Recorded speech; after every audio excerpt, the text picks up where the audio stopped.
Yes, I am going to tempt the impossible, and that is to provide you with a guide to the modern world. Now, the first thing I want to do, and I find this very important, is to stress that I am in no way, shape, or form fit or competent to do this, nor do I believe that anyone is. However, I'm going to share with you a little bit of my own experience, my own modern day analysis and understanding, on top of some really ancient knowledge that hopefully will then be a tiny little package that you can take away with you and pick and choose from as you see fit. So let's dive in, shall we? Let's first look at the some of the tons of conflicts that are going on in this world. There are ideological and cognitive conflicts, as well as conflicts of interests, of values, etc. So, just to name a few, there's the conflict between objectivism and relativism or subjectivism, and then between individualism and collectivism, between right and left, which have kind of become somewhat obsolete or distorted in the wake of all the other layers of different conflicts on top of them. There is social, so where was I going with this? Social conservatism versus social liberalism, economic conservatism versus economic liberalism, if you will, and then, of course, the libertarian canon, which is kind of in a realm of its own. And then, of course, between various religions, those who believe and those who do not believe, between different outlooks of morals, and then different modes of thinking. There is the empirical and rational school of thought. There's the relative, or Hegelian school of thought, if you will, wherein everything is subjective. Again, going back to objectivism and subjectivism and whatnot, there are all these different types of conflicts, and there are groups, big groups of people who subscribe to any and all of these, and they also conflict, and they're not likely to surrender anytime soon. Most of these will hold their ideals to pretty much to till they realize an end goal, or to their death, and that I don't find likely to change. Now, I would propose, and this is an open invitation to you to follow me into an exploration here, that rather than jumping in constantly, even though we might have an idea of what's more preferable or less preferable, right or wrong, etc., rather than just jumping in with any single one of these groups and just constantly fighting in the dogma, staying in an echo chamber and just trying to bash, I would like to suggest an alternative. And that is to first and foremost realize and acknowledge that all of these views, all of these groups, and all of these little components and conflicts exist, and that they are an empirical reality. And from our realistic point of view, then, is okay, so how can we be better realists, if you will? How can we understand each and every one of those conflicts better, and then each and every one of these points of view better, how they see themselves, how they understand themselves, and the opposing views and positions and groups that they're up against? The more we can do that, the more realistic our view would then be from that realistic perspective, provided that there's something worthy of a note of truth in my approach. Now, okay, so if we have done that, then there's the next question.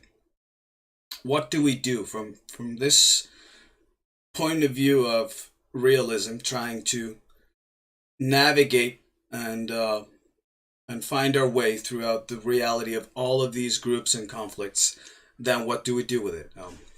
There's first the pragmatic element, which I find to be nowadays more of a analytical element, because I don't find diplomacy to work as well in today's heightened tension as it has done through different times in the past. And being diplomatic, as I am now, trying to diplomatically reach out to you, uh, when you have people who are just quite simply completely shut away from some other idea or some other group, and they're just not willing to open up and have a conversation. Yeah, it's very difficult to be diplomatically pragmatic in that peaceful, honest, an open manner wherein everybody shows up face to face, frontally, and just face off in a manner that, well, to some, and again, another conflict zone, to some that would be the virtuous or moral approach to conflict resolution. Well, to others, that would be just an attempt by someone to set the rules to use their favor of overpowering the other, if you will. Don't know if that came clear enough. If I articulated that clearly enough, but I hope I did. So, at any rate, yeah, there's the pragmatic element, which I find again more as a tool of understanding and analysis nowadays, and then there's the strategic element. So, in the event that you can't pragmatically and diplomatically mitigate these, then how can you strategically navigate them and either, and this is what I see a lot of people doing, play them up against each other in a way that, as if this wasn't sinister enough already, is even more sinister, or whether you could manage to play them up in a way that actually pulls them in and allows them to find themselves in a position where they can crack themselves open and mitigate. Again, I'll explain some of these. I know this sounds very fuzzy at this point, but I'll explain some of this. So, I find that as far as all of this strategy talk, if you will, two thinkers of the past have really popped into significance and relevance lately. That would be the Chinese military strategist Sun Tzu, and the Italian statesman Niccolo Machiavelli. Now, you might know either or both of these guys. If you don't, I would recommend checking out their work. Whether you are in business, in politics, in activism, or just an ordinary human being in life trying to figure out what the heck is going on around you and how to navigate it and just quite simply build a life that you want to lead for yourself and your loved ones. There's absolutely no crime in simply wanting that. So kudos to you.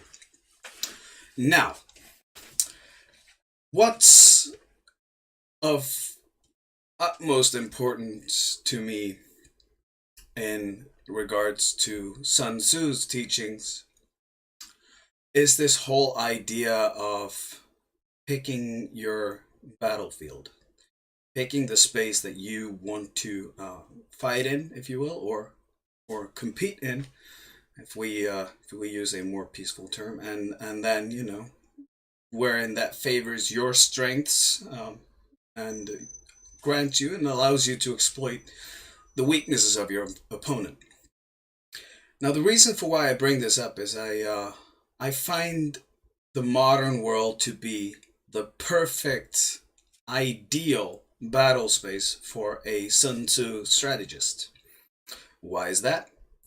Because we have this entire cyberspace, the virtual world, which is so big and such a proxy environment that it's impossible to fully grasp and understand. Let me just tell you, if I asked you to map out the entire internet for me, would you be able to do that? Do you think there's anyone who would be able to do that? Even the big government institutions, the espionage and intelligence institutions, and all of these, do you think any of these bodies could just go in, even with all the resources they have, just go in there and map out the entire internet?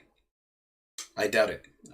And well, maybe they could, but again, with blockchains, VPNs, all these other things going on, I just highly doubt that that can be mapped in real time and surveilled in real time.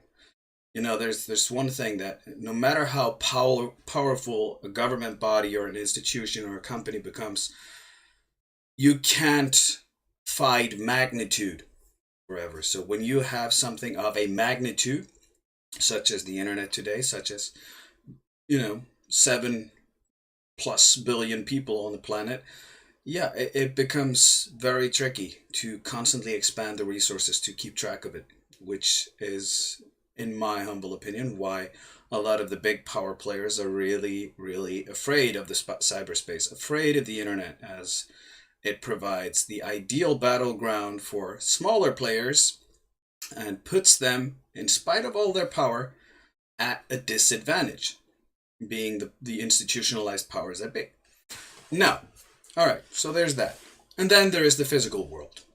And then you have all the ways in which the virtual space, the virtual world, the cyberspace, and the physical world overlap. And a lot of those are dark, empty corners and pockets that you wouldn't necessarily be able to predict. And if you can't predict them, then how is everyone else going to be able to predict them? So to put that in perspective, what if you catch your opponent in a space he doesn't know exists, that he doesn't know he's in, or you manage to pull him into that and surprise him? What's going to be the psychological product of that experience for your opponent? And of course, if you also at the same time have found and are exploiting weaknesses that your opponent didn't even know they had, it's all these questions. But at the same time, if we are allowing ourselves to think this way, then surely there's someone else out there also allowing themselves to think this way. Maybe not sharing it online, and maybe several steps ahead of me. And then what is that person going to do? What if we get caught on their path? This is also why I now want to bring Machiavelli's teachings into the picture. Because Machiavelli really knew that some people will stop at nothing to achieve their goals. Absolutely nothing. And there is very little, sinister and sick and bizarre, outrageous as it might seem to the average person, very little of any of that they wouldn't do to achieve or accomplish something they deemed worth accomplishing.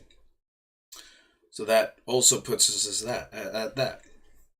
Now, if we give ourselves that there are some people out there whose sole purpose is to cause evil, mayhem, destruction, and even if that isn't their sole purpose, they are completely willing to use those methods and tactics to achieve their goals, they can justify that to themselves, that the ends justify the means, then that puts us in a very tricky place, and our morals can very much get the best of us. So I would also like to suggest this idea, and this has been very hard for myself to come to grasp, but I need to keep myself open to that if my morals and values and virtues are truly of value to me, then shouldn't it also be called for that I do everything within my power to advance those morals, values, and virtues? And it's hard when you're faced with the moral dilemma of having to sacrifice your morals, values, and virtues, or give them up for a bit to advance and move one step closer to craft a world or sculpt a world or influence a world towards a place wherein those morals, values, and virtues will resonate more or stand a chance. And it's very tricky, and it's counterintuitive, to say the very least, to actually be immoral for the sake of morality. But I do find that that is a question that a lot of people may or may not be they may or may not be conscious about it. But I do find that they are struggling with this. A lot of people that I meet and talk to and observe, uh, it's definitely tricky. But what I can say for very certain, if the world and the game that the world has become so dark and sinister that only evil people or dark or sinister people are willing to play it, then only evil people or dark and or sinister people will be able to win. And only dark, evil, and sinister ways will triumph. And if you consider anything you believe in to be genuinely good, that should be of concern to you as well. So that is why I push these two thinkers, Sun Tzu and Niccolo Machiavelli, because I quite frankly do think that this world is very much within the grasp of good people with a strategic capacity. I do think it has a tremendous amount of opportunities for people of lesser means, be it resources or manpower or connections or whatnot, because we still, while we still have the freedom of the internet, and that is not to be taken for granted, nor is the freedom to move around freely in your society to be taken for granted. But while you still have some of that, just know that that might be gone tomorrow. And but while you still have a tiny bit of that left, and your voice can resonate uncensored to some degree, you're in a place where you can absolutely utilize every bit of what Sun Tzu has to teach you. And yeah, there's definitely a spark of hope there. If I would, I'd feel very hopeful if more good, genuine, honest people who just want to flourish and create would be able to take in and adapt and adopt the lessons of Sun Tzu and Niccolo Machiavelli in their everyday life and advance and build a world that actually has more to offer to genuine good human beings and more to offer to creativity rather than this eternal game of deception, if you will. So, those are a few of my points. Now, this is also something that I, as a Norse culturalist, looking through the heritage of my ancestors and cultural forefathers, I see a lot of lessons there as well. And if you look through the old Icelandic sagas, you'll see a lot of people to whom conquering chaos and managing to become stronger and more fit to coexist within chaos was a value and a virtue. And it's so interesting nowadays with because we're dealing with Jordan Peterson's teachings of how you craft, the order within yourself, your proximity, your own life. You craft as much order as you can to counter the chaos that's out there, just trying to overwhelm you and just basically hurled at you. That is one way to look at it, and certainly one approach. The more we can see individuals crafting an order inside of themselves in their immediate surroundings and then outward, at least, that is a counterbalance, that is an antidote to chaos. But something tells me that in spite of that, we're down, we're in what's the best way to phrase this, we have about a few more decades at least, of more chaos coming our way. It's a hunch. It's based on what I've observed over the past decades, the few decades that I've lived, and especially the last half a decade, 1 decade. The progression based on what I've seen and where we're at now. I do predict that there is a lot more chaos to come before we see any more order in this world. So finding ways to overcome and triumph chaos and live in a world, a very chaotic world, find some ways to ground ourselves to a tiny bit of order, or just quite simply function as chaotic beings in a state of chaos, in an environment of chaos, is certainly, in the event that I turn out to be right on that, it's certainly going to be an advantage. Might not come to it, but in the event that it does, might be an advantage. So, to give more of an example on the ways and means that people have gone about achieving and accomplishing their goals in the past, I'm going to give you one story. And that was probably disturbing even for its time. And, it's graphic. It might not be graphically and literally how things happen today, but it does show us what we've come from. So there was a fortress in Sicily, I believe, being conquered by, if I recall correctly, a group of Varangian mercenaries on behalf of the Byzantine Empire. No. Don't take every detail. Take every detail with a tiny grain of salt. But the events, I'm pretty certain on. Certain I remember correctly. So a fortress being conquered by an army, a small armed force that laid a siege around it. Now, this was a very fortified castle, stone castle, and impossible to breach for an army that didn't have sufficient machinery and resources. But these guys were determined, and they weren't going to stop at anything whatsoever. They were going to take the castle any means necessary. So they studied the place, the environment, their surroundings. They made sure that they knew every bit of everything. All right, so let's not elongate the story. Let's get to the point. So eventually they did find a weakness in this fortified stone wall structure. And it wasn't the stone wall structure, it was the roof. The roof was made out of, well, I think grass or hay or twigs or whatnot. And they noticed there were birds on the roof.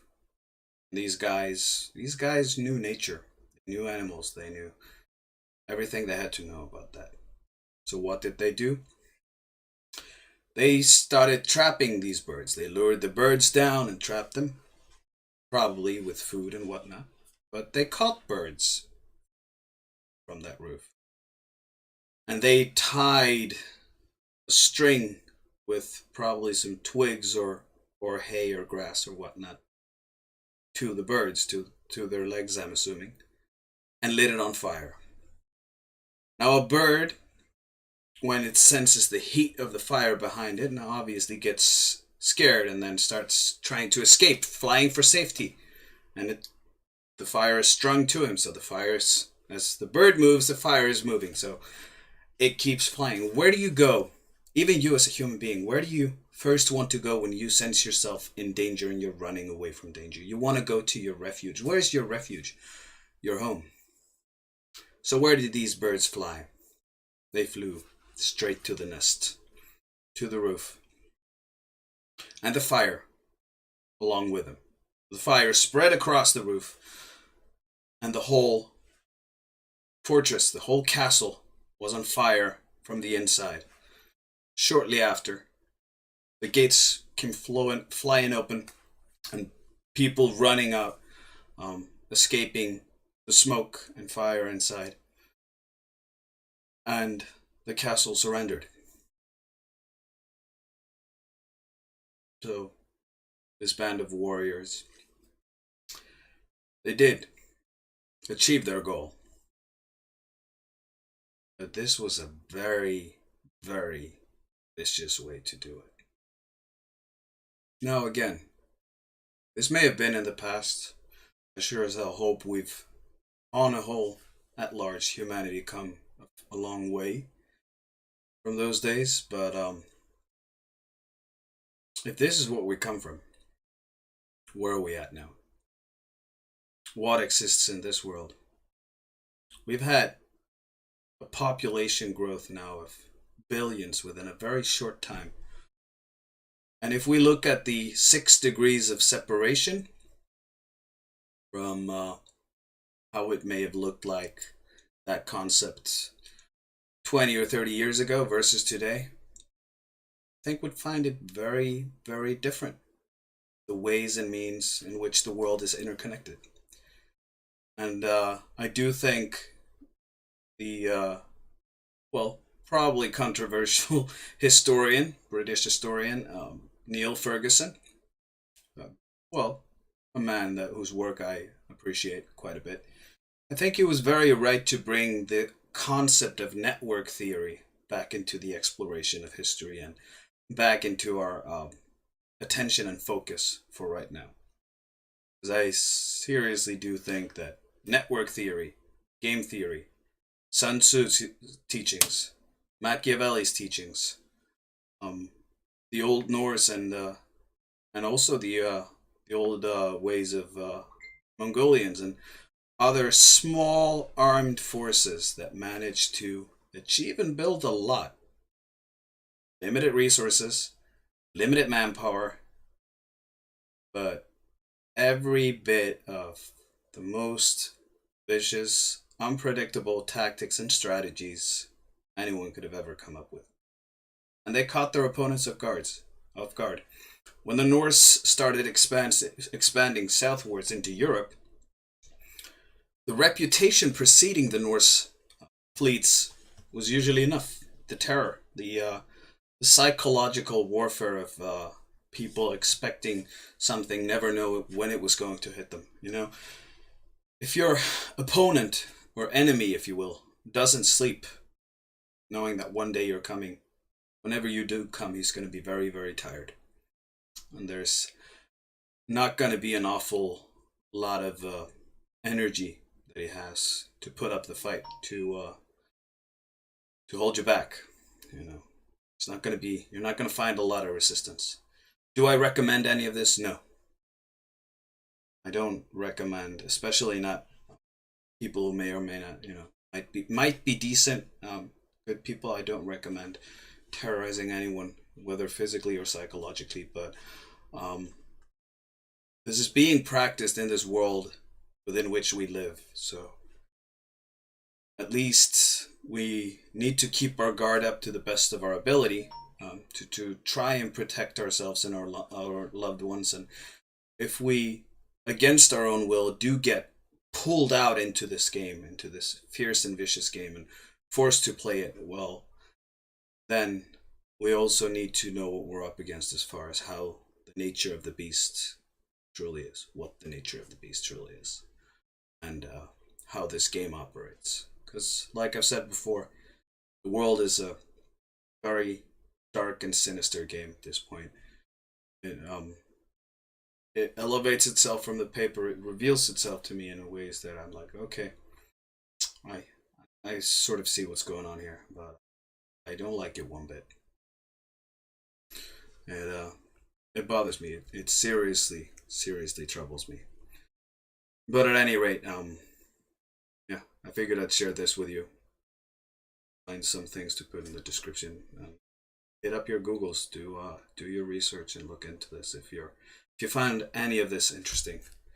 And by all means, to each and every one of you who stumble onto this channel, onto this video, I hope you live a life that you can find peace in, be proud of, wherein you find that you've done good in this world for yourself and for others. And yeah, I wish all of you well. If you find this worthwhile, and please, by all means, feel free to comment, subscribe, like, or click that bell icon for a notification so I can harass you whenever I put some ramblings out on the internet. But at any rate, I'm just glad you guys stopped by and putting this out there, hoping that it will bring some good into the world. Whether it moves you to act or moves you to stay on guard and not find yourself taken advantage of by something inherently bad for this world. And it helps us put down our feet and halt those who do evil in their tracks so that they find that they can't move. And that somehow helps us bring about more constructive behavior among humanity, then that's good. At any rate, I've rambled on for way too long for now. So, Viking out.